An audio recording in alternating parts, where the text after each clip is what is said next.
Howdy people. Your boy is finally back after, 2 months-ish? Yeah. Haven't had much going on, haven't had much to talk about, and got married, so it was a bit busy. But I'm back because I've got an event on this next weekend. It's Sunday at the moment. And lists were released today, so I figured I'd go through. This is it's sort of list review and sort of me just figuring out what the lists do and sort of organising my own thoughts on them. So part of this will be me talking about each list. I'll do predictions and a few things probably, but this is also my first opportunity really to look through them and get my head around what's going on each of them. So yeah, there might be some dumb comments. Anyway, first up we've got Lockie, who I played at the most recent event that I went to, who had the Smurf Dwarf Army. I think that was game 4 of New South Wales GT. Anyway, he's bringing the Dwarves out again, and it looks fairly similar. So he's got a big block of Greybeards, he's got an Engineer General, he's got 2 units of Handgunners, he's got 2 units of Kingsguard, he's got 2 Grudge Busters, a Vengeance Seeker, 2 Copters, an Organ Gun, and a Cannon. One thing I should mention, this is 3,500 points. So essentially there are no restrictions. It's all just by the book. So nothing is reduced in terms of what you can do. The tables are going to be 6 foot by 4 foot. And we're using full magic cards. So basically it's a normal game, but just with 1,000 points less. So pretty much what Lockie's done here is he's just cut away some of the things that he had in his 4,500 point list. So 4,500, he had 2 extra Copters, so one extra on each of those units. I think that's right. He might have even had a third. No, I think he only had 2 units of 2. His Kingsguard at the time were, I think, 24 models each. Other than that, it looks basically the same. I'm not sure if he had any other characters in the other list. I don't think he did. He didn't have any magic or anything. I played against that list. What's missing? It's got to be... So, presumably Steam Copters, the second one's around about 180. Might be a bit of a discount. So that's 360 points that are missing there. The big units of Kingsguard, they're 21 points a model. So if we're missing 14, that's... I should be able to do that quicker than I am. 200 and 8. That doesn't make any sense. I don't know what I'm doing there. 14 times 21. I don't know why my brain isn't working, but let's just... 294. Okay, so actually it was... So, yeah, that's what? Another 300, so that's 600, 700? I'm not sure. Maybe he had extra war machines or something back then. Anyway, I think the list works quite well. I mean, it's basically a gun line, but a lot of the shooting elements have a decent bit of mobility. He's leaning a lot on the Grudge Buster and the Copters for shooting, because without them, he doesn't really have a way to make you sort of come into his zone of threat. So, what I pretty much expect with this list is he will be avoiding you with the mobile shooters. He'll be defending his war machines, and he'll pretty much be playing a fairly static game. Pretty much hoping that someone will come try and fight him, because usually that's the case with dwarves. You shoot them, and if they come to fight you, you just win in the fight as well. So if he sets up well, he's probably just sitting there going, I'm not going to lose many points, I'm going to take some off you, and hopefully get the objective. Win 14, 15 is the general plan, I think. It's not really a list that's going to roll over you and get a 20 most times. I think it's okay. I can't remember how Lockie did at New South Wales. I think he did pretty decently. Hard to say exactly how it'll go without having looked at many of the other lists first, but I mean, Lockie's a really good player, and the list is solid, so I'd expect him to go pretty solidly in the event. So, there's 16 people. I'd say top 5 is probably... I wouldn't expect him to podium with... Actually, it's a one day, so possibly. I wouldn't expect him to win, but I'd say he'd be probably around about the 5th mark. Is where I'd expect Lockie to shoot.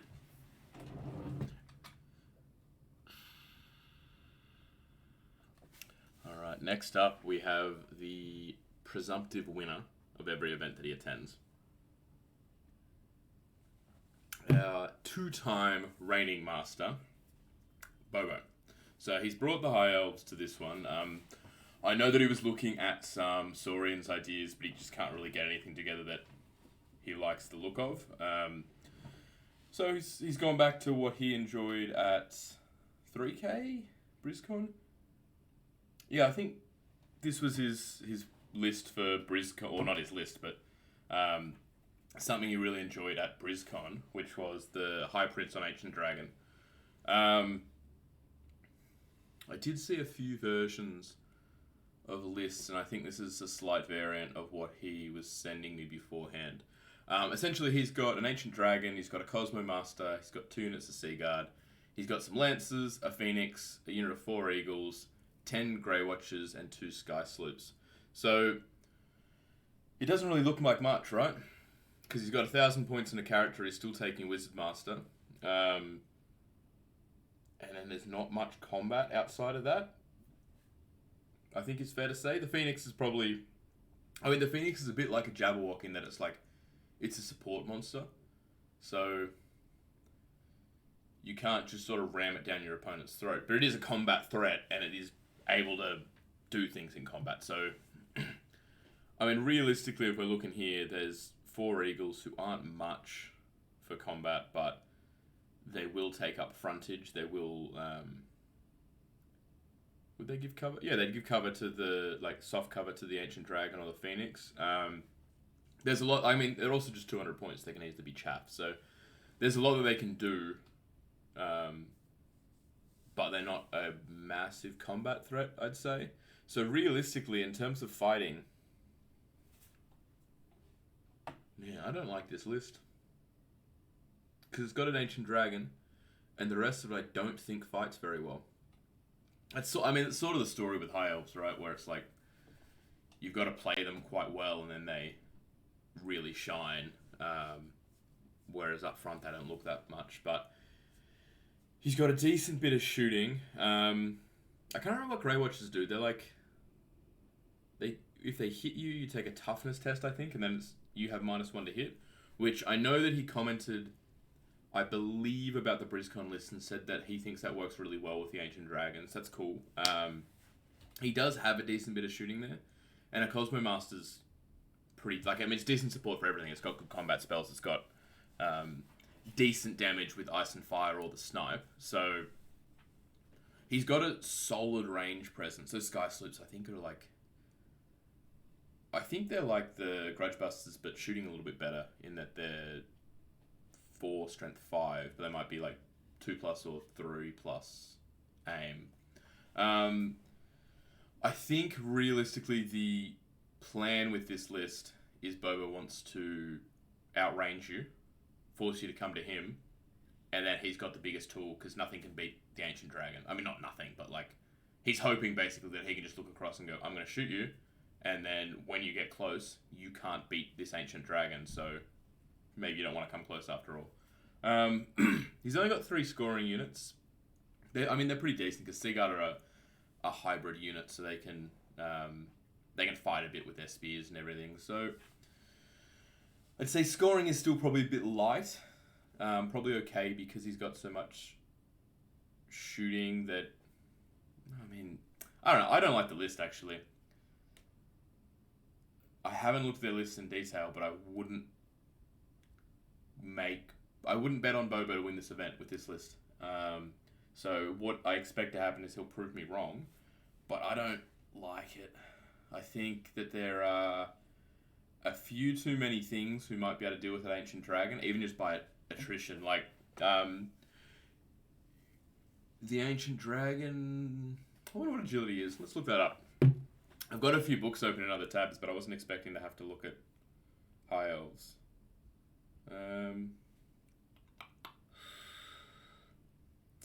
thrilling television right now.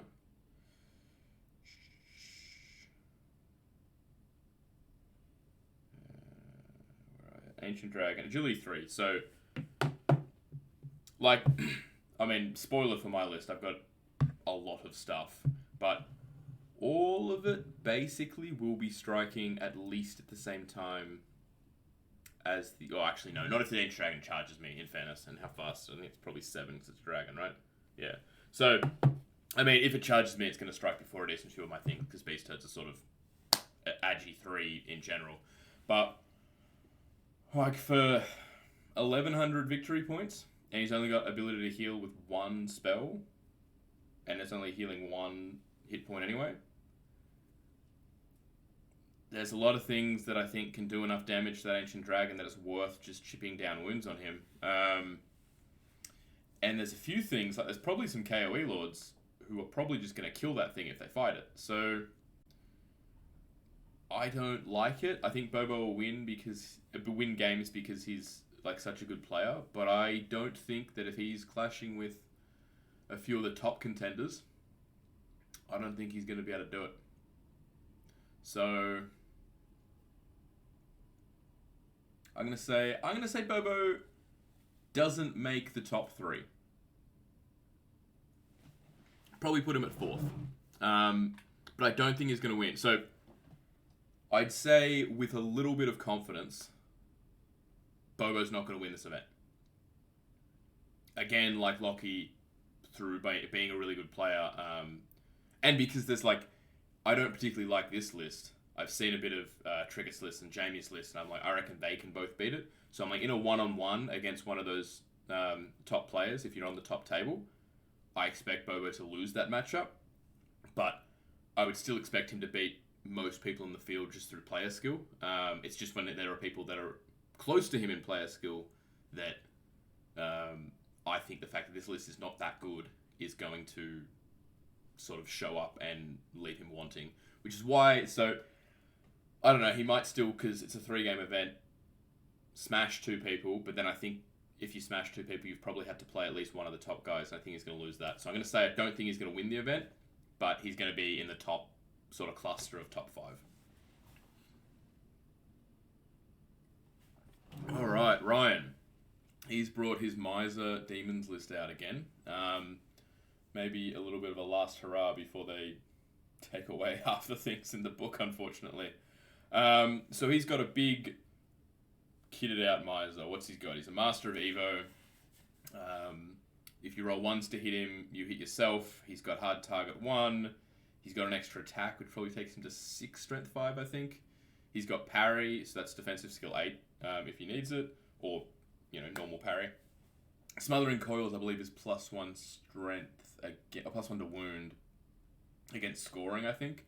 So, I mean, pretty good. Big point sink. The story of the list is pretty much, can you kill the Miser? If you can, you win. If you can't, you better hope you killed everything else. Because there's a bunch of things in most lists the Miser's going to be able to kill. So, if the Miser's just going on a rampage and you can't kill it, it'd be very hard, I think, for Lockie to lose games. Whereas if you can kill the Miser, probably you're killing his list. Because there's not a whole bunch else there. The big unit of Hortus is going to be difficult to get through because it's toughness 5. Mirror Scales, again, 4 wounds each, I think, and they just grind you down. These other units are all pretty sizable and handy. They're a bit blocky, though. So, 8 units, 18 Succubi with +1 to winning at scoring, 18 Lightning Reflexes Myrmidons, a Blazing Glory, and 4 Bloatflies. So, there's no real easy points there. The easiest are obviously the Glory, the Myrmidons, and the Succubi, but they're pretty decent units.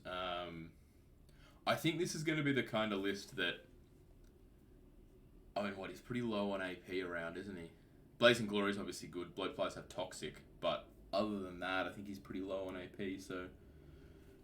if you have a lot of armor, you might be able to bust through a bunch of those things, so...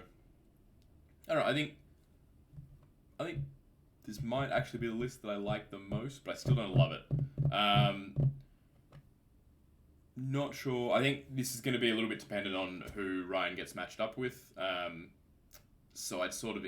really, he's got a pretty big range where I think he could do a bit poorly. I think he could do really well. So, I don't know. I would still say...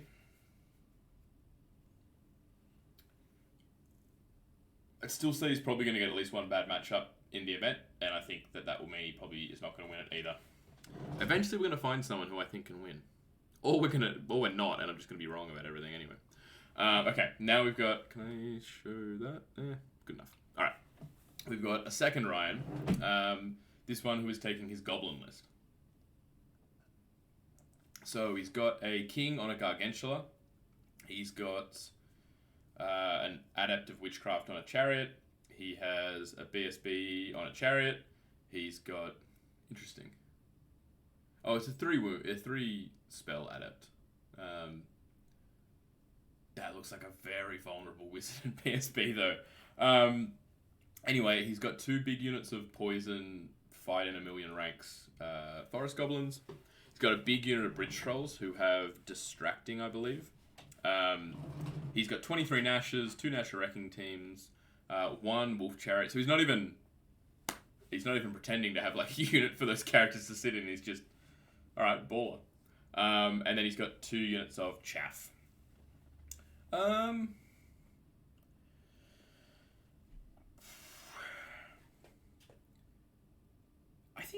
It looks pretty decent. Everything to me looks fairly decent there. He's got a lot of attacks in his goblins, and they're decent AP, like 1 or AP 2 if they get charged. They're not just gonna fall apart against other than 1-up save armor saves. Bridge Trolls are really tough. Well, they're really tough sometimes.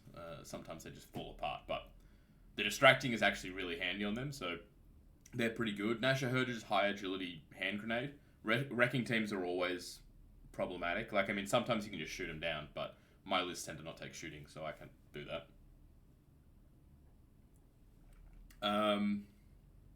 I don't know how... So he's got the Chariot. I don't know how throwaway the other guys will be. So I reckon they're good if you can just use them as a hand grenade too. But because one's a BSB and one's all of his magic, he'll probably be less likely to want to just throw it into combat, do some damage and die. I don't know. What are Forest Goblins on the Goblin Raiders? They must be the spider ones, right? So they're a bit slower than the other guys. So I mean, decent chaff, solid blocks. I think I like this list the most out of all of them so far. I think it's pretty good. I'm scared about his 2 Chariot characters and dying. But other than that, I mean, the Gargantula's got a big target on his head, because if you kill him, all of a sudden your Trolls are leadership nothing. Particularly because you can't join, because the Goblins are on Chariots. Neither of them can just go, maybe we'll join the Goblins for now. If they were on Wolves or something, they'd be able to do that and just be mismatching base. So if the General dies, those Trolls are basically doing nothing. I think those are like the sort of the main weak points in the list that I see. Like, if you can target his General and kill it, you're not only getting the 835 points for the General, but you're rendering 500 points pretty much useless. And he's got a pretty easy to kill BSB and a pretty easy to kill Magic Phase. So Witchcraft might help a little bit against the range threats on them, but in general, I think those are some sort of failure points that I can see going wrong in a game or two this weekend. But I do really like the list, so I think if Ryan gets sort of some good dice and those things don't, like those failure points don't happen, I reckon he's going to do really well. I think there's going to be at least one game where it does happen, so I'm going to say a little bit like Ryan. Actually, everybody so far. I'm going to say I don't think Ryan is going to win the event. But I think he's actually, just like Ryan Usher, got quite a big range that he could end up falling in terms of he could do quite poorly or he could do really well, because I like the list. Jamie Payne, one of the favourites for the event, just based on how can I fit all this in? Yeah, good enough. I'm pretty sure he's got the longest list in the event as well. So he's taking Orcs and Goblins as well. He's got an Iron Orc on Boar. Yes, on Boar with a probably 1-up rerollable and the plus D3 attacks, strength, and AP weapon, and a potion of swiftness just in case you're faster than him and he's scared. He's got an adaptive pyro on a chariot, an adaptive Thalma on a chariot. I like this a little bit better than in Ryan's list, because if you target one, he doesn't lose his entire magic phase. So they're both still vulnerable, obviously, but he can use them as a hand grenade if he needs to without sacrificing all of his magic. And if you get one, you don't necessarily get all of them. Plus, his list is a little bit more hand grenadey, which you'll see later on, which means that I think they just sort of add to the threats more than in the other one. So he's got a unit of goblins with 2 Madgets with the Relentless Company banner, so they can...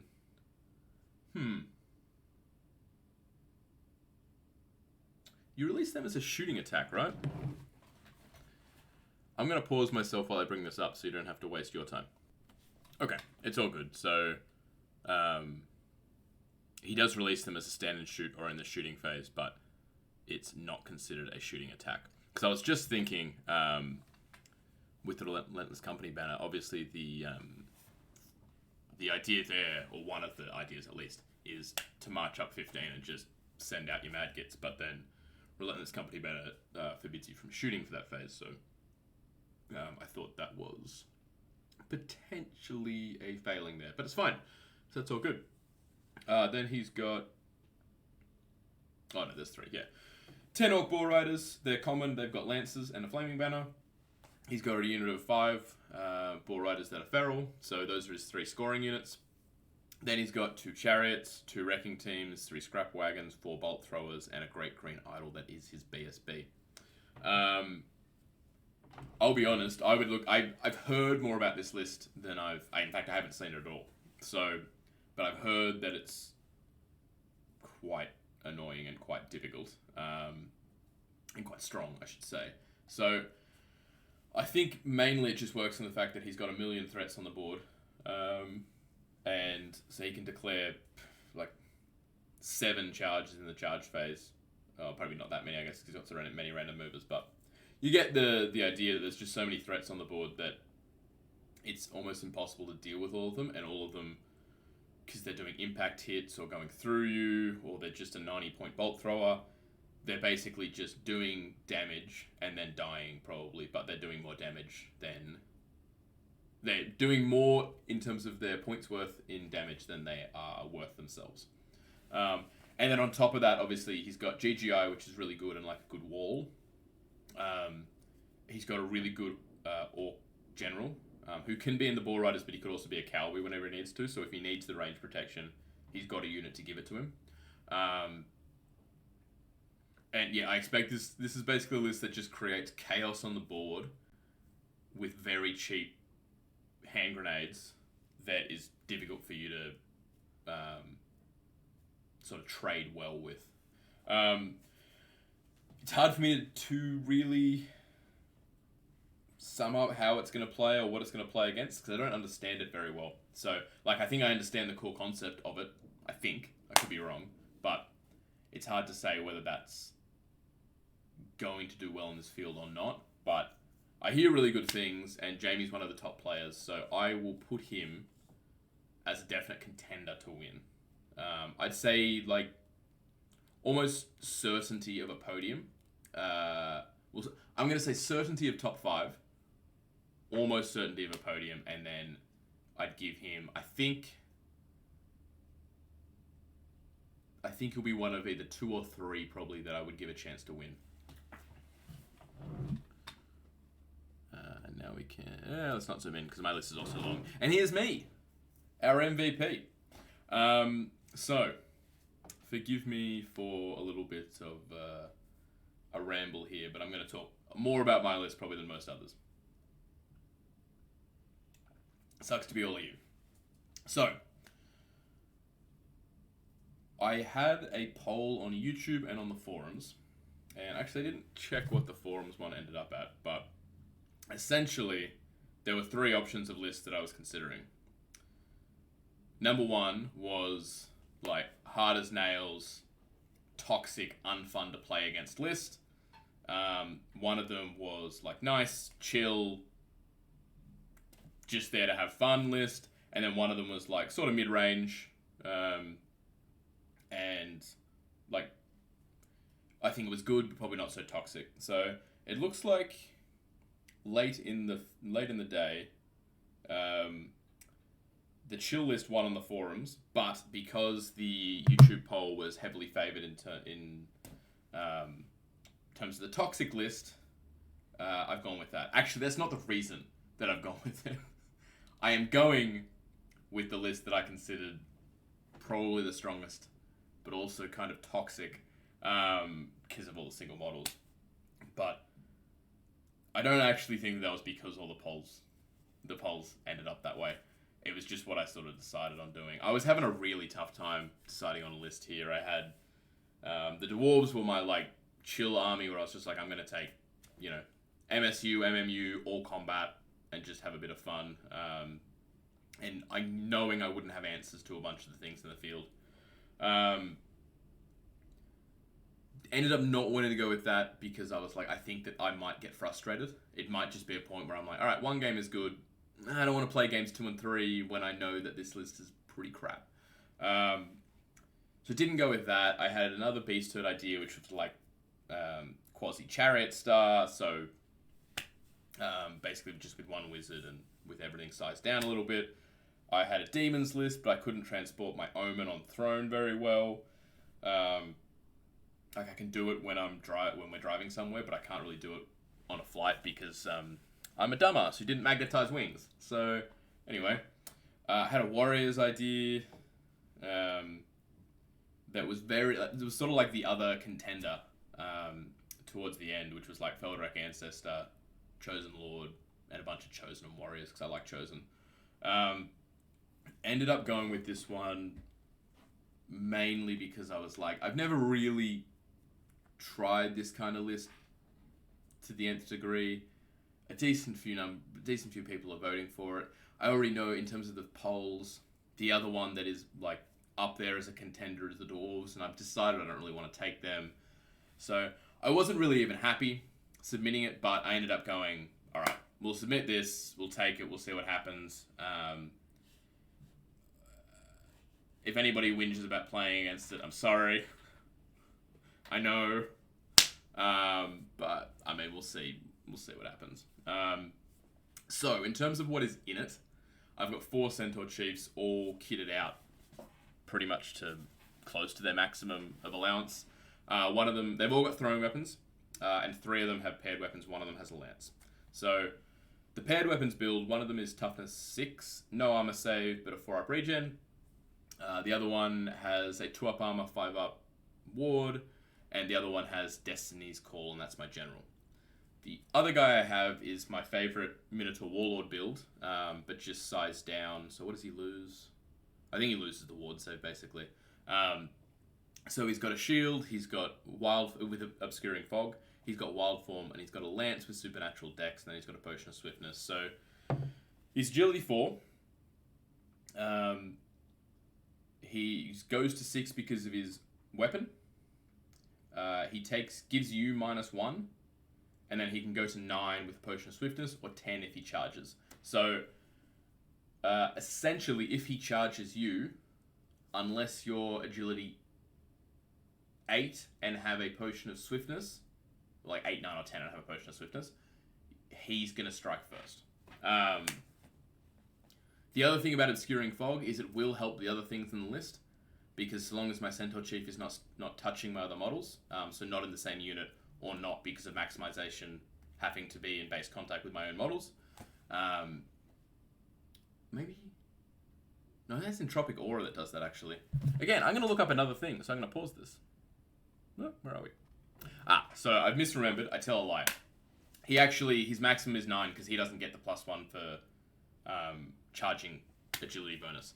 So his maximum is 9, and his unit doesn't benefit from it. So if he's going alone, it means, though, that every other unit that's in that combat, or every other model, based on how this list is, doesn't suffer the penalty while the enemy suffers a penalty. So I think in an MSU list like this, it could be quite handy because it will make like the Giants and the Jabberwocks essentially agility 5 when they charge, because they'll get the +1, and if the Centaur Chief's in there as well, he's taking it a -1. So I think in this kind of ballista could be really handy. I've got 3 ambushing scorers. That's basically just the point of my core. That's all that's there. I also have a unit of 8 Feral Hounds as a little bit of chaff. I've got 2 Razor Tusks that are solo, so chaff, but also frontage taker-uppers. A little bit of a threat. Like, that's 4 strength 6 on the charge attacks. They don't suck. 2 Jabberwocks and 3 Beast Giants with Uprooted Tree. So, the Beast Giants, I think, probably a poor meta choice. I decided that before I saw all these lists, so we'll see actually so far what. The Orcs don't have that great armor. The Demons obviously don't. The High Elves have decent armor across a few things. And what was the top list? Loki. Decent armor there as well. So, mid-range so far in terms of their AP0, I guess. But in order to fit 5 monsters, they have to be Uprooted Tree, basically. I think one of them could be a club, but I don't want to have to be like, this guy's the guy with the club. These guys have trees the whole time. I don't care enough to do that. So, basically, the entire concept of the list is just, I've got a whole bunch of super mobile single models. 7 of them can Vanguard, like all the Centaur Chiefs and all the Giants. And I'm not sure, because there's a whole bunch of, if you look at the list, it's like the Centaur Chiefs, the Giants, and the Jabberwocks all sort of constitute medium threats.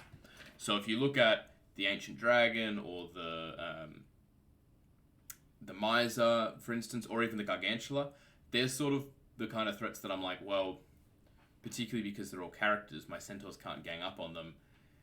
They're the sort of thing that I might have trouble dealing with because I don't have something like a Gortak or a Minotaur Waller or something to really push it to them. I'm also going without magic.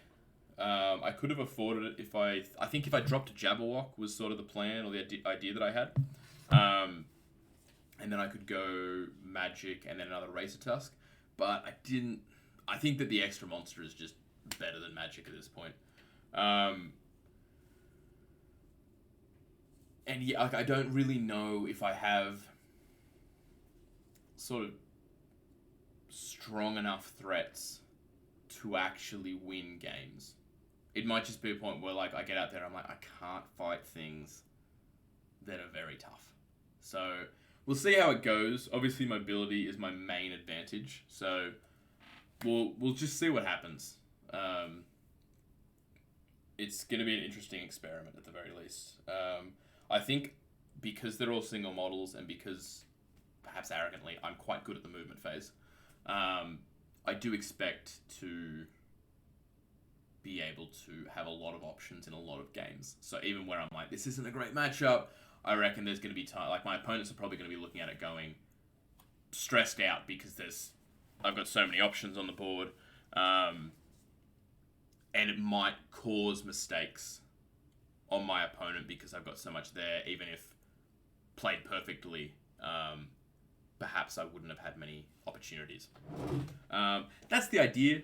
Anyway, we'll see how I go. I think from here on we can jump back into normal size. So here we've got Jimbo.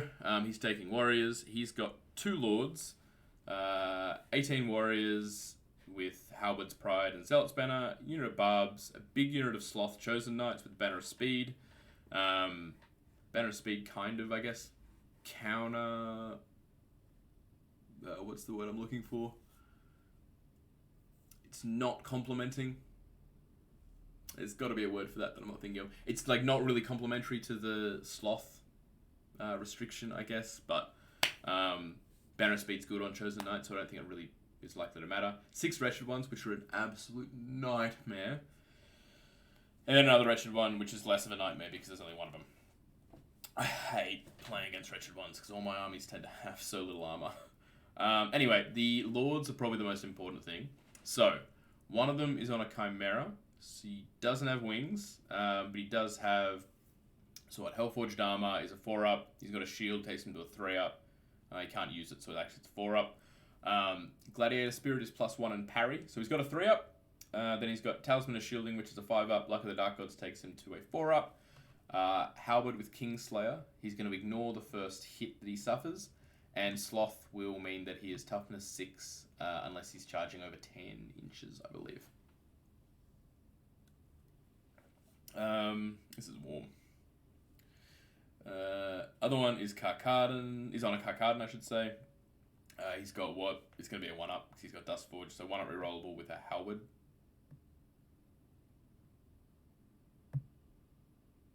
What? That doesn't make any sense. So he's got a 1-up because he's got a Halberd. He can't use the shield, and he's got Entropic Aura, which gets rid of Dustforge. I'll probably message someone about this because that doesn't work. I think he's misunderstood some of these item combinations because Entropic Aura will stop Duskforge because a shield enchantment is an armor enchantment. And he couldn't use it anyway because a magic shield is not a magic weapon, so it doesn't take over the Halberd restriction of not being able to use a Halberd and a shield. And he doesn't have Weapon Master, so that doesn't work. I think an Entropic Aura Lord is really good in like this sort of current KoE meta. So I like the idea that character build might just need some tweaking. So I think after this video I'll message on Facebook and just let people know, I guess. I should probably talk about the list and what I think about it. 2 good single models, a medium Warriors unit, and a good Chosen Knight unit, and good... I like it, but I think it's a little bit maybe... The single models really add a lot, though, right? I like it, actually. I think it's good. Because he's got, good scoring, because the Warriors and Chosen Knights are really good scoring, and he's got the 3rd unit that's just decent support. The Wretched ones are like a Rock, Paper, Scissors nightmare for some things. And then those 2 Lords on top are just going to be doing good work.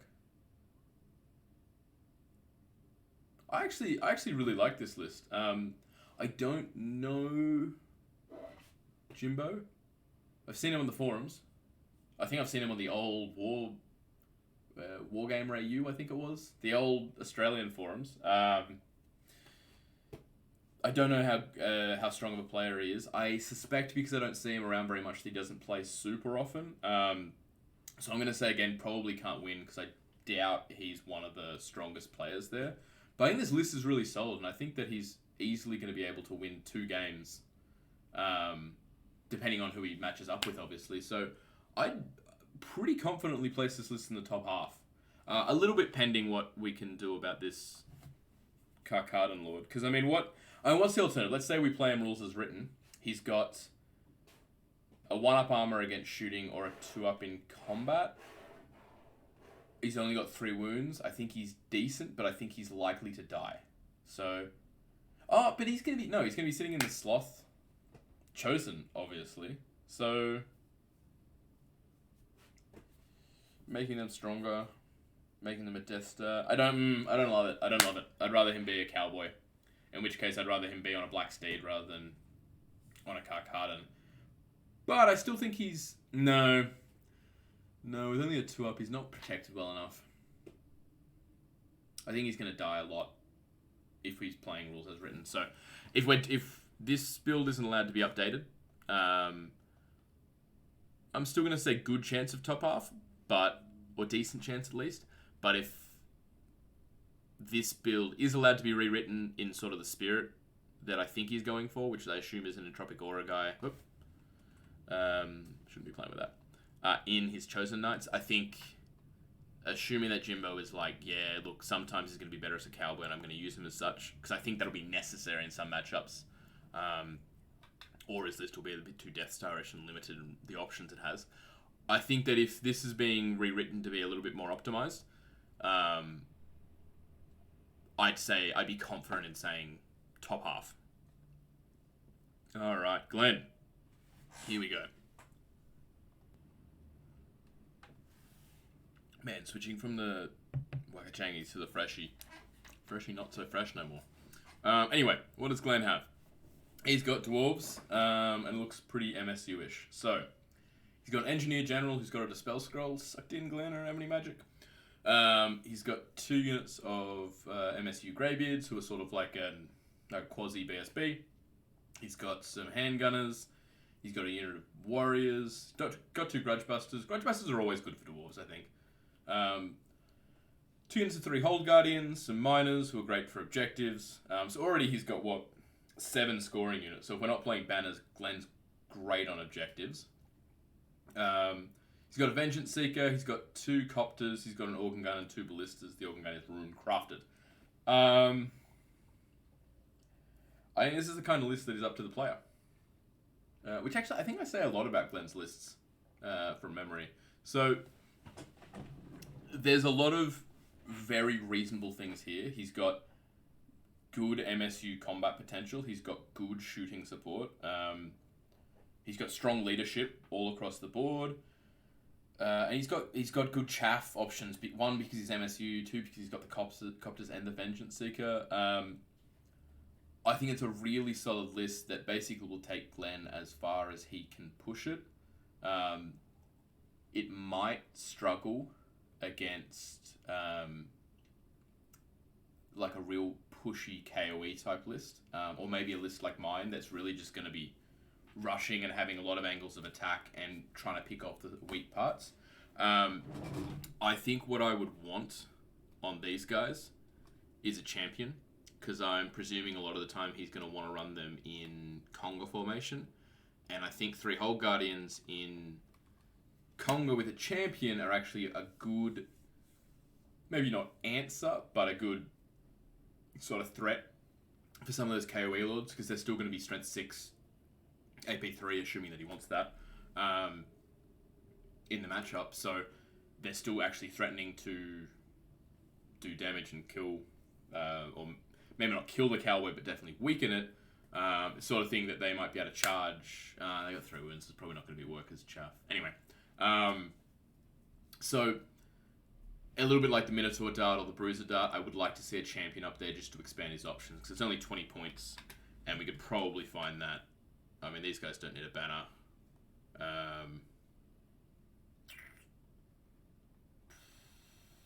I'm sure you could find it somewhere else. Maybe even taking a banner off one of these. Or maybe there's some points in core if he was playing around. Regardless, I think you could probably find room for a champion on both of these guys. And personally, I'd take one over a banner. But in general, I think the list is really solid. And it has a lot of ways that it could fall apart if it's played poorly. But Glenn in general is a very solid player, who I think has like really good fundamentals in terms of how he approaches games. So I expect in his hands it will do quite capably. And it might just be a thing where potentially against like a pushy KOE list or a list like mine, he might not have the answers. He might though. Like I'm sort of picturing the game in my mind and I'm like, that could cause a problem. But at the same time, there's a chance that I'm like, no, he's got all the answers for that. He can deal with that. So it also, again, might just depend on how he plays it. I'd say definite podium contender. I'd say actually in contention to win as well. I'd say podium, so likely top half, podium contender to win. And it depends on how well Glenn plays it, I think. Stucky, he has brought his Dread Elves back. Alright, so we've got a Div General who... I don't know what Warsmith is. Does that just means they're not BSB? Those are the 2 options now? BSB or Warsmith? I think so. So I don't know what Pride of Guard Dakos does. I don't care. Somehow would upgrade. That guy will be decent. He's got another guy who's got double adept. The other guy, Seal the Republic, I think is a leadership thing. I think he might become a BSB, but like 6 or 8 inches or something, and maybe only for panic. And he's got a bound Witchcraft number 4. Wheel turns. Because he can't boost that. Because it's a bound spell. I believe.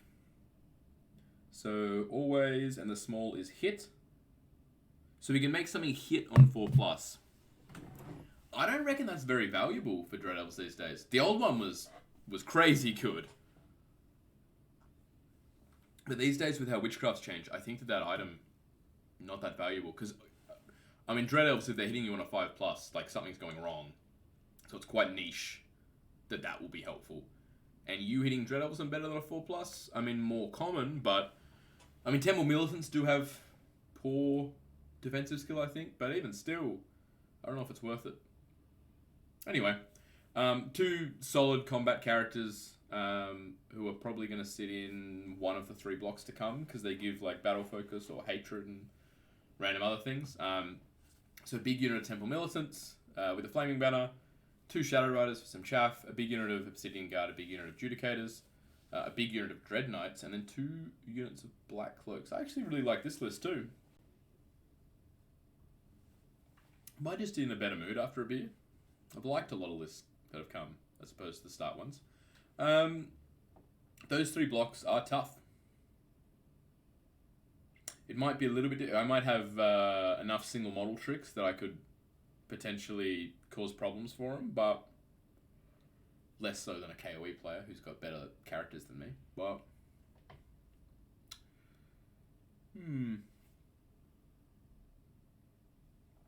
No, I like it, and Black Cloaks are quite handy. Particularly in a point size where people are going to like skimp on, like people who might take a balance list, like I can't really take a good balance list, so I'm going to focus on one area. There's going to be a lot of people who won't be able to deal with those Black Cloaks. Like it's something that I've often struggled with for Beast Turds because I don't have enough threats to zone them out, and I don't have any range damage to get them. So I reckon it's quite solid. I put a lot of people in the top. I put no one in the bottom half. This is a problem I always have, isn't it? Where I'm like, yeah, no, it's pretty good. I reckon top half. But again, I'd say, yeah. I mean, I guess there's also been a few, like, I mean, against Bobo, this list is probably just evaporating into a fine mist as he shoots it to death. There hasn't been much other shooting. I think against Jamie, it's just, again, sort of like a... Jamie's going to trade up so well in points against this. There's not much it can do. Yeah, look, I like it, but it'll be heavily dependent on matchups. So I think Starkey could finish pretty high. I think he could finish pretty low, depending on the matchups that he gets, because it just depends on, one, if you have to engage these guys, which some armies won't really have to. Secondly, if you can beat these guys, which I don't know if really any armies that we've had so far can. Just like straight up 1-to-1. Obviously with teaming up units you probably could, but... Or if you can just shoot them. So there's going to be a decent few things. I don't know what the other lists have, so maybe I'm overestimating the amount of shooting that's going to be in the meta, but I think there's a good chance this will just be matchup dependent in terms of how well Starkey does. I'm going to say because of that, I think that, and because I'm looking at Jamie and Bobo as bad matchups for Starkey, I'm going to say that he can't win and he probably won't podium. Chris Curran, who is my round 1 opponent. Interesting thing I noticed when I looked at his list is pretty much every model, maybe just not the Vassal Conjurer, shoots, which is not something that I knew could be done. Most books have a limit on that sort of thing. Beast Turds can do it, ironically. But yeah, what's he got? He's got an Overlord on a Bull of Shamut. That's the mini one, I think. Kadim Binding, so what? He can use... I thought that was the one that was like, even if you've got a two-handed weapon, but he doesn't have that. I don't know what it does. Flintlock Axe with the... Well, that's changed recently as well, hasn't it? Recently? How could it have been recently? Maybe it's going to change in the update that's been spoiled? I don't know. If it hasn't been spoiled and it is in this update, that's a boo boo from me. But anyway, I don't even know what it's changing to, so you're not getting much information. Onyx Core is the if you're flammable, I do multi wounds. With Crown of the Wizard King, Lugar's Dice, which is like reroll something. So basically decent combat overlord. I don't have any flaming. I could have bought it. And I chose. I don't have any flammable. No, there. I don't have the flaming ward. Is what I should be saying. I chose throwing weapons over Dragonfire Gem on my general, and I'm thinking just because this is my round one matchup, that was a bad idea. Anyway, he's got that. It'll be pretty tough to deal with for most things. I don't know what the armor will 4-up, probably a 3-up, 5-up save on that guy. He's got a BSB who is the Turuk. He's taken the Turuk Ritual. He's got a Stalker Standard, so Shield, Willow's Ward. I think he's going to be either a 2-up or a 1-up, depending on if Turuk gives you +1 armor. Talisman of Shielding, so 5-up Ward Save. And he's got a hand weapon with Cleansing Light. So, I don't know if he's Strength 4 or Strength 5, but I don't know if that's the best use of new Cleansing Light. I guess, I mean, it's still giving you flaming, right? So, in my head, I'm like, oh, like Divine to your fighting characters, but it's probably more of like, I want to have flaming to benefit from all the flammable I can dish out. He's got a Prophet, which is an apprentice of Pyro. He's got a Vassal Conjurer, which is an adept of Pyro. I don't know what the logic is there. One, in the fact that he's taken 2 wizards rather than 1 adept with the new Book of Arcane Mastery to get the 3 spells. I'm sure there's some logic in why he's split it into 2. But I'm not sure. I'm not sure what Nezbakesh gives. I'm not sure what the Prophet gives. I'm not sure what the Conjurer might add that would make it better than just having it in 1 unit. But I'm sure there's something there. He's got 19 Citadel Guard with Flintlocks, so they're the Strength 4, I think, AP 2. I think. And Halberd guys. 2 units of Paired Weapon Bow, Vassal Levies, a unit of Turuk Enforcers with Blunderbusters and Infernal Weapons and Banner of Speed. I love these guys. I don't know if they're necessarily all that good, but just in concept, I'm like, they can do it all. They can march their 16, or maybe, I think 16 because of Banner of Speed, and then shoot you. And Blunderbusters are like, what, range 12? So they're then probably going to be able to stand out of the charge range of most things, stand and shoot you, and then fight you decently because they're pretty strong. I really like that unit. A Rocket Battery, which is I think 4 strength 6 shots, D3 wounds each. Nafta Thrower, so a Flamer, and then Vassal Cav with a Vassal Chief. I like it. I think it's quite versatile because it's got a lot of shooting, but it's also pretty decent in combat. I really like the Turuk. I think there might be some matchups where, because it's relatively low range shooting, and he's got realistically probably 2 main combat threats, being the General on Bull and the Turuk Enforcers, probably with the BSB. They're quite low wound count, and they're the sort of thing that can, in the wrong situation, disappear for relatively little effort. So I think there's going to be some times probably where things just go wrong and Chris does kind of poorly in the game as a result, because he's sort of like, I think that if you take out the Bull and you take out the Turuk Enforcers, you look and you go like, what are you fighting me with? What are you stopping me with? I don't think the shooting is enough that it's like overwhelming. So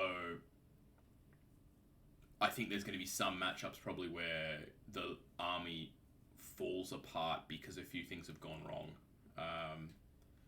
Or like the Bull might be looking at a KOE Lord and going, oh, wait, I can't fight you, so you have to, I'm going to be on the entire opposite side of the board to you, and maybe not doing anything. Against me, I would say that Overlord can probably kill anything. So against me, that guy's going to be really strong. But yeah, I do think there's going to be a game or two at least where things go wrong for something in relation to those two, and the list just sort of folds is what I would expect. Which, from what I hear, is kind of a problem with ID these days. They're sort of back in the day when they started, they were really strong because they were a lot cheaper, so you could field a lot more things. Whereas now it's sort of like Chris is really dependent on a couple of things in this list that if they don't work, he doesn't have that many sort of backup plans, I don't think, because everything's so expensive. So I quite like it in general, but I think it's got a few failure points. So I'd expect roughly in the middle for Chris. So probably not at the very bottom end, probably not at the very top end, somewhere in that middle clump. All right, Aaron. And he's running, a bit different to what I played him at in Game 5 in New South Wales. So he's got a Vampire count, Master Occultism with Arcane Knowledge. So he's going to be adding the 6 inches. So he could be doing 24 inches of Grave Calls. Not the Strength 6 version, but the regular version. So that's still pretty damn good. He's on foot. So he's got what? Heavy Armor, Shield, Billow's Ward is 5, 4, 3... Legend of the Black King. So he's got a 2-up, 4-up. And he's going to be raising guys. So he's a really hard guy to kill, but if you do, it's great. I presume he sits in the Barragard. So he's got this big Great Weapon Barragard block with an Uber count in it. That's just really hard to engage.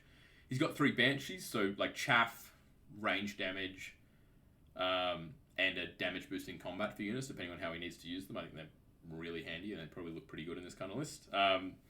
40 ghouls, 8 direwolves, 2 great bats, and then Banner of Speed, big unit of Vampire Knights. First thing that sticks out to me about this list is I think it's going to be hard to get points out of, because he's got basically all his points in 3 tough blocks.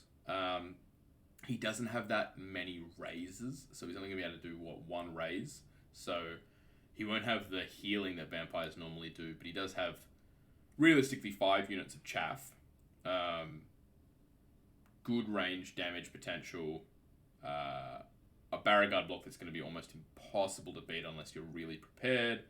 The 6 Vampire Knights are always going to be scary. They're advanced 8 now, which is a bit of a problem. The ghouls are less of a problem, but like sort of matchup dependent, and there's still 40 toughness 4 wounds to get through, and they probably have Banshees in there to stop you from getting to them, to boost them in combat, all that sort of stuff. All that said, I think that he is probably lacking a bit in options because he's only really got 3 units. So I'd expect middle of the range results for Aaron. So small losses, small wins, and I expect middle of the pack. Because I don't really see a way for this list, unless the opponent is just like running at him and hoping for the best. I don't see ways that he's really going to get big wins with this list.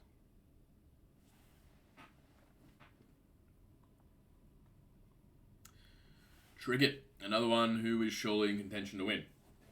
He's brought his KOE, which is what he took to Masters as well. Similar looking list, I think, in general. I don't know about the Knights Resplendent. Anyway, so he's got a Hippogriff Lord with Divine Judgment, which is, I think, the like +2 strength on the charge additional. So strength, if he charges, basically strength 8.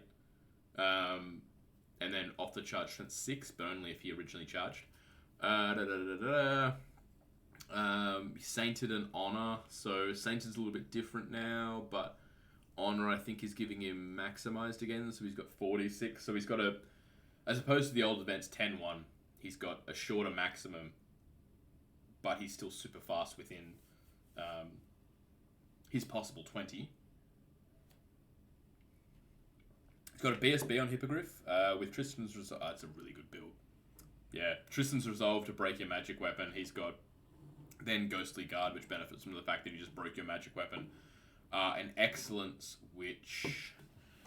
Do we have KOE up? We do. Alright, good. So the new Sainted guy, he's not going to get an Aegis benefit, really. Maybe. He doesn't have the 4-up that he, I think, often used to be able to get. He's still got +1 to hit, nice. And he's discipline 9, but I think he might already be because it's a Lord. What am I looking for here? Saint is just +1 attack, basically, and getting all those. I'm looking for... Am I right? Divine Judgment? Yes. I'm looking for virtues, I know. So, what was the one that we were looking at? So, honor is... Yeah, so additional maximize, additional +2 if he's charged you in the front. The other guy is... I'm not paying enough attention. Excellence. Okay, so extra AP, so in a challenge he's going to be AP... I think this is +1 strength and AP, which means that he's strength 6, AP 2. Let's have a look at that as well.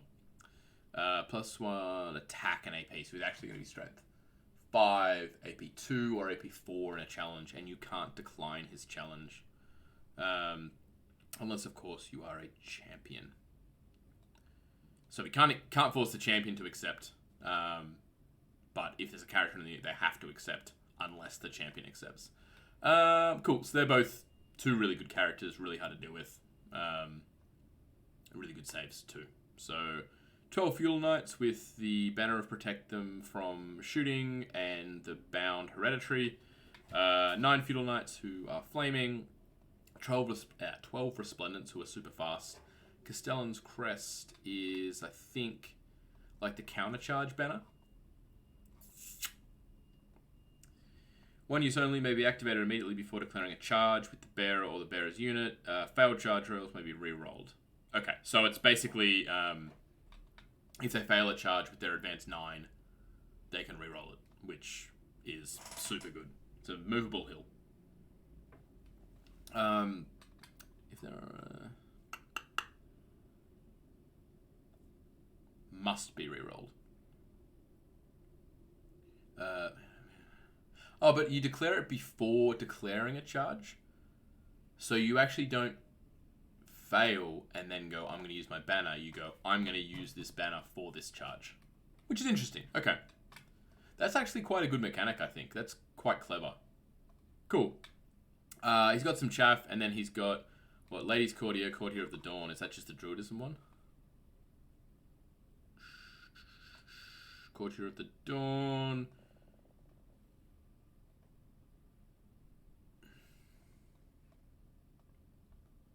Oh, he's got spells on this guy. Yeah, okay. So he's got worst magic item in the game, Lightning Van Braces. He's got +1 to hit.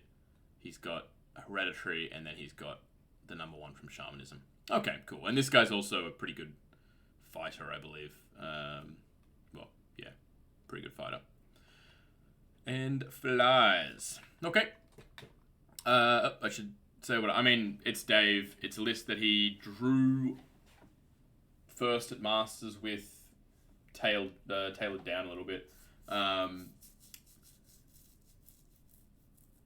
Apparently he matches up poorly against Jamie, but he might not have to play Jamie. So I'm going to say basically definite or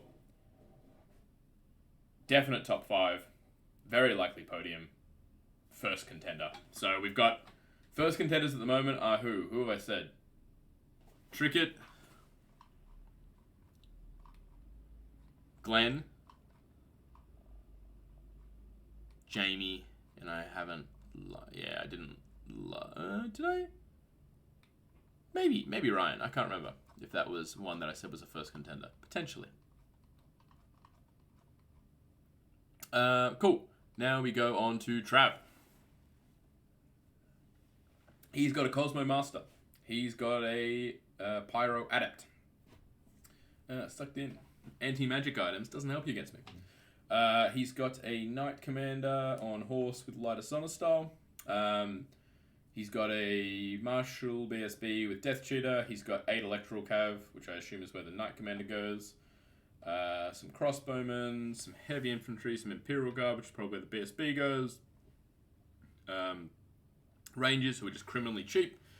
Some Ricers, a Volley Gun, and a Tank. A Tank at this point is like really hard to deal with, in my opinion, because usually when you're list building, are making concessions of like okay, I'm going to be bad at dealing with XYZ, and a Tank is the sort of thing that you, at 4,500 points, are going, I need an answer to this bad boy.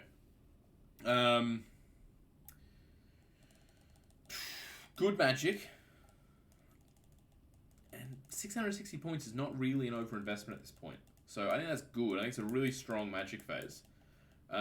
His Electoral Cav are decent. I think the Ladder Sauna style guy really likes having the Prelate there for Hatred though, so don't know. I think he might be a little bit disappointing at this level. He's got a lot of shooting. I don't love it. I don't think. Because I don't think that his combat is tough enough. I think he's sort of like relying on shooting to to do damage, and then to hold you with Imperial Guard, the Cav, and the Steam Tank. I don't think the combat's scary enough. Steam Tank can basically win games on its own, is the big thing there, I reckon. So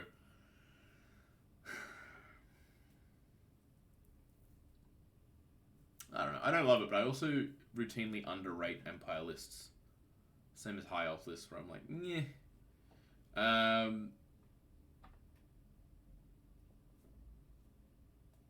It's really hard for me. I don't really know, to be honest, because I suspect it might. I don't like it, but I suspect it might be better than I think it is.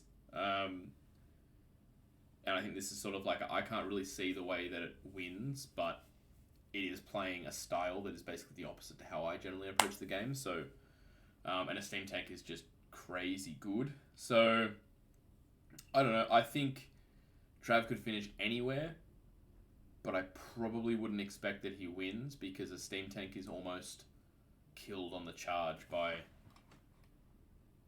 this guy.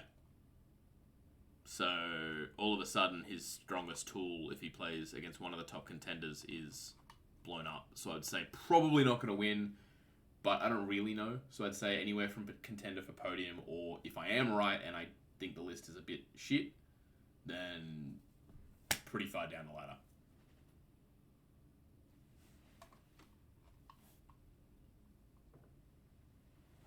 Dan Holland, our TO. So this is why I have the Saurian Ancients book up. So he's got the new Kuwatul. So Alchemy and Eidetic Mastery. What does that mean? Let's find out together, friends. Knows one additional spell that it must select from its chosen path. So it's a 5-spell master. Cool. Cayman Warriors with a Flaming Banner.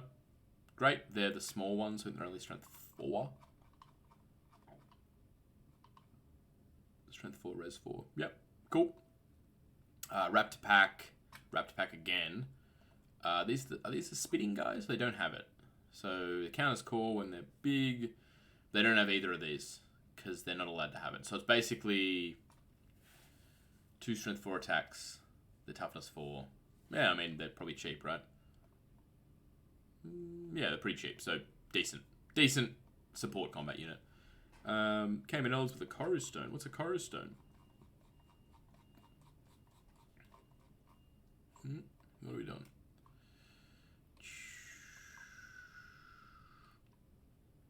So they're a BSB. That to me, I mean, they don't give the extra points, but like, I mean, he probably doesn't need the BSB that much because it's Saurian Ancients, so they still have minimized now, I think.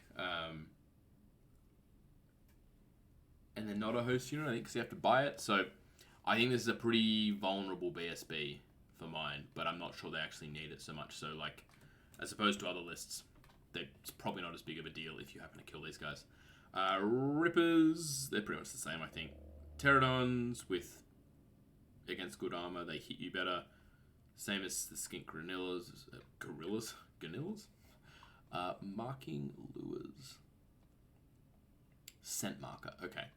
Scent Markers, these guys benefit from it. Raptor Pack maybe benefit from it. I'm in the Vermisworm book. It's not helpful. Raptor Pack, because they got Pack Hunter, yeah. So it's like maximize charge or reroll charge or something there. Stygia Shaw. I think the Carnosaur here can join these Raptors. Stygia Shaw, I don't think have the the special thing, the rerolls. They do have Pack Hunter, so let's find out what Pack Hunter does. Reroll failed charge. If it's part of a combined charge. No, but where's the set marker?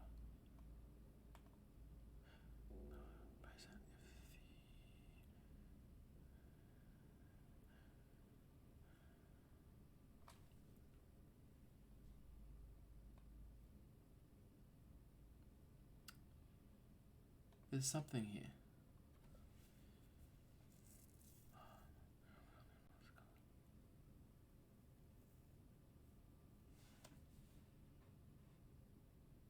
So if they've got predator sensors, they get to reroll failed to hit.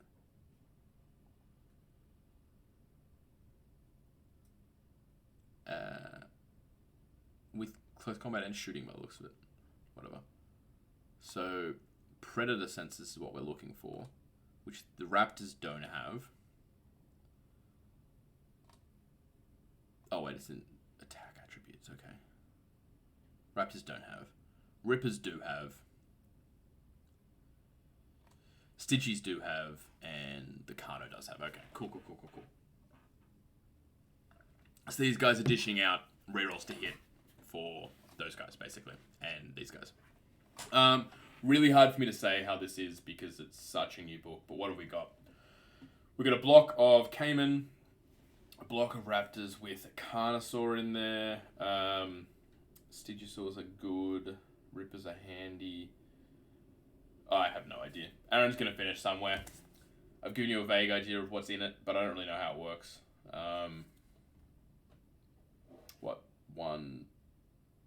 Effectively 1, 2, 3 solid combat blocks. Buff away alchemy. It's probably, in my opinion, not that strong because I think that there's probably not enough flaming. There's flaming on here and here, and that's quite good with alchemy. It's probably, decent. These guys probably all have a decent amount of armor, so alchemy probably helps. We'll have to just see how it goes. It's a vague idea of what it does, but whatever. We'll figure it out. Alright, next up we have Justin. This is looking a lot like Aaron's list, actually, just with a bit more stuff. So what we got? A Vonk, Wizard Master Occultism, still True Thirstings, who's probably in the Baronites, Vonk, Evocation Adept, maybe he goes in Unbreakable Will is, I think, Stubborn. He probably goes in the Ghouls, so he's got 2 Stubborn, good combat units, big block of zombies, some Bat Swarms, Court of the Damned, and a Varkalak. So where's that Cork gonna go, eh? Baronites? Ghouls? On its own, maybe? Probably pretty happily sit in the Baronites, I'd imagine. Making that a more difficult unit. I'm just looking at my sound mixer and I feel like I might be quiet this whole recording, so we'll see how that actually goes. I'm not going back now. Let's sit a little bit closer. So, what do we got? Ghouls, Barrigard, main things. Vampire Knights, support. Varkalak, support. I think similar to Aaron, this is going to just lack a little bit in terms of stuff on the board, able to make things happen. So, realistically, like the Vampire Knights here are less scary, but that's helped by the fact they have a Varkalak. But I don't see much here that's going to be able to support the Varkalak running around doing single model type things. So, he's got good magic. I think it's going to be, again, quite a solid sort of small wins, small losses kind of thing. I think by the results that I last saw, I think Justin did really, really well at the last tournament that Angus ran, which is 3,500. So maybe I'm underrating this list, but to me it looks like it's the sort of thing that's like a small win, small loss kind of thing, and probably middle of the table-ish for Justin, I reckon. Anything particular I want to note? I mean, Swift Strike Beauregard, Death Star is pretty decent. Yeah, I mean, it's mainly 2 solid blocks with some decent support around it. But I don't think it can push that well for... Like, I mean, against me, for instance, if I can avoid dying to, like, occultism magic, I don't have to engage most of the stuff there. Some of the players are going to have more trouble with that because they didn't bring 11 single models like idiots. But, yeah, I think depending on the matchup, it might be difficult for him to push for big wins. But I think almost regardless of the matchup, he's going to sit there being fairly safe and steady and not losing many points. All right, Sam, this is the last bad boy. It is. All right. Cool, we can fit everything. Sweet. We've also got the Vermin Swarm up. Vermin Swarm book up just for this reason. So, we have a Wizard on a Bell. He is a Witchcraft Adept. What does the bell do? Let's find out together, friends. Whispering Bell. So, an additional learn spell. So, 3 spells from Witchcraft. Witchcraft's a great lore, so that's great. They're all going to be useful. Range of spells increased by 3 inches. It can be in Black Furs or Legionaries. Oh, let's not do that. I almost exited the recording. So it can go in any of these, quite happily. Deafening Clamor, which is 18-inch musician in terms of for the march checks.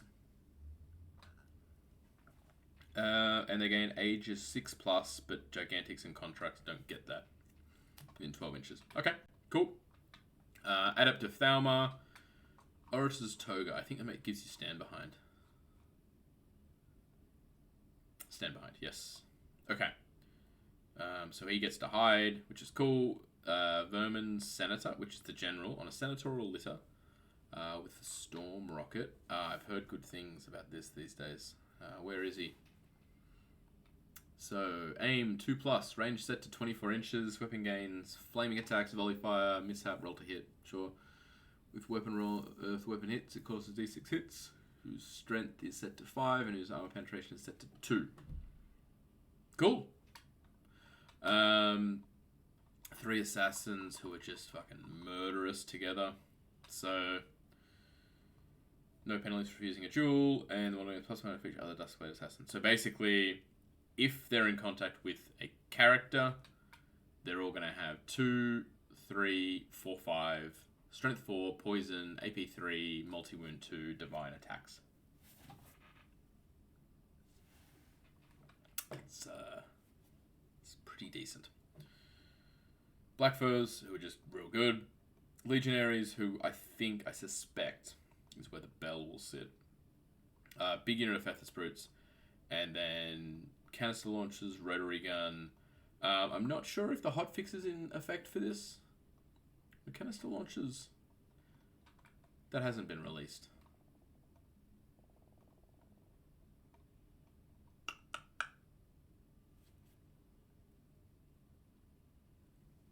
I paused for this stuff earlier, but no, if this keeps taking ages, I will pause again. Alright, fine. I'll cut it out for you guys, just for you.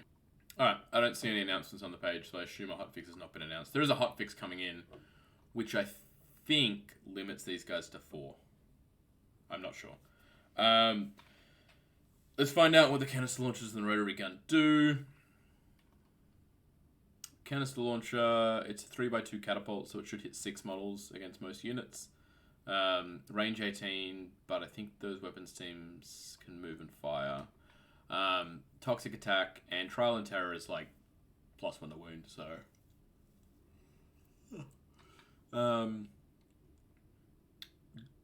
essentially strength 4 toxic attacks, or even better then. Rotary gun. So that's going to have 3 catapult. Okay. Rotary gun is going to have 3d6 + 3. I'm considering the units of 3 when I say that. Strength 4, AP 2. That's That's a tough amount of damage to be putting out. What are they hitting on? Let's go to these weapons teams. 4+, 4+. Do they take... So catapults won't take penalties. Rotary gun will. Okay. Okay, that's alright, because the rotary gun can be played around. So the canister launchers... Ugh. Light troops, so they can basically move 8 inches and still fire. They do take penalties for it. So, okay, that's pretty decent. Because they're so cheap, they're going to be absolutely earning their points back in almost all matchups. Okay, so what have we got? We've essentially got one block of legionaries, which will...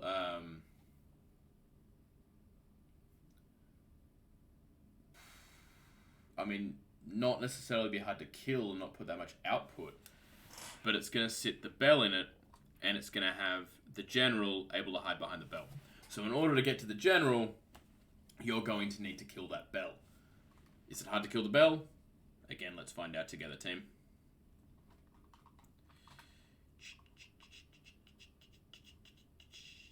A triumphal platform. Sacred platform, cool. 7 wounds, toughness 5, 5 up armor, 5 up ages. Yeah, it's hard to kill the bell.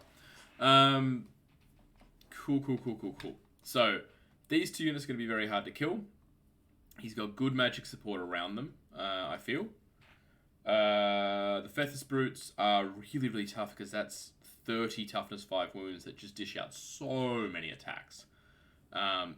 In addition, he's got this great shooting support that's going to be wearing you down. And I think they can shoot into combat with all of these guys. Maybe not the Brutes. Is there a rule for that? Is it Callus? I think it's Callus.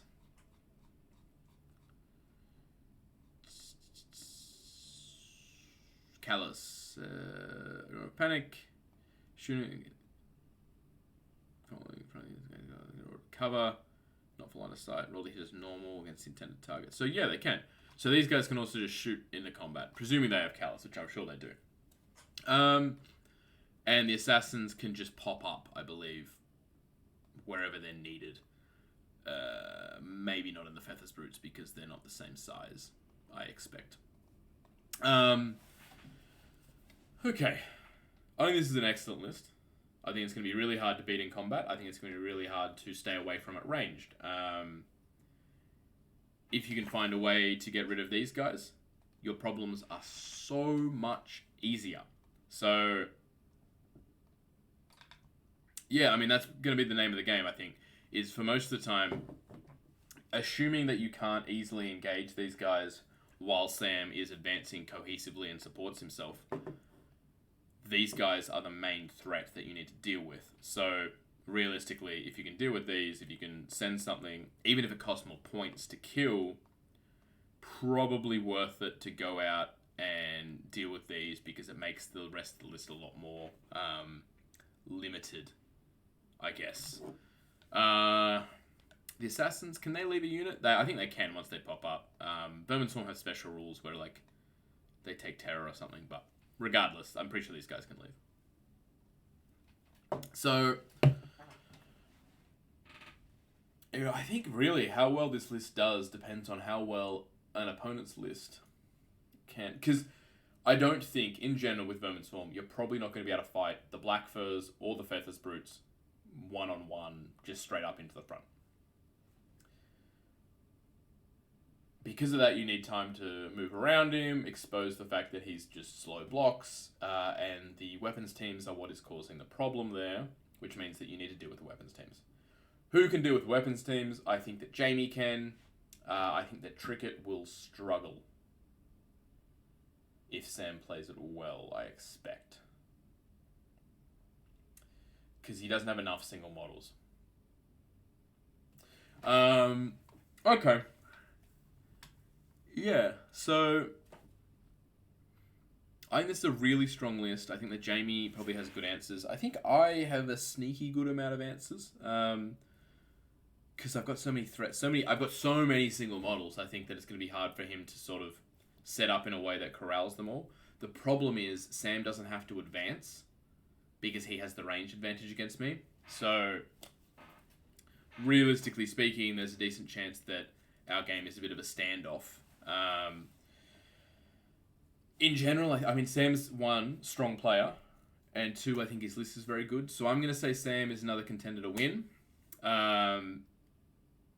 Strong contender for top 5 and podium. So what have I got then? I've got to make a prediction on podium, and I've got to make a prediction on winner. And for podium contender, or for winner contenders, I had Sam, Glenn, Dave, and Jamie, and maybe Ryan.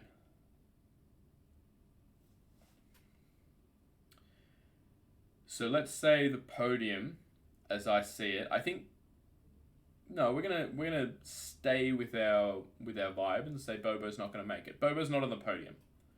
So who I believe will be on the podium will be. I think Glenn will come third. I think Jamie will come second.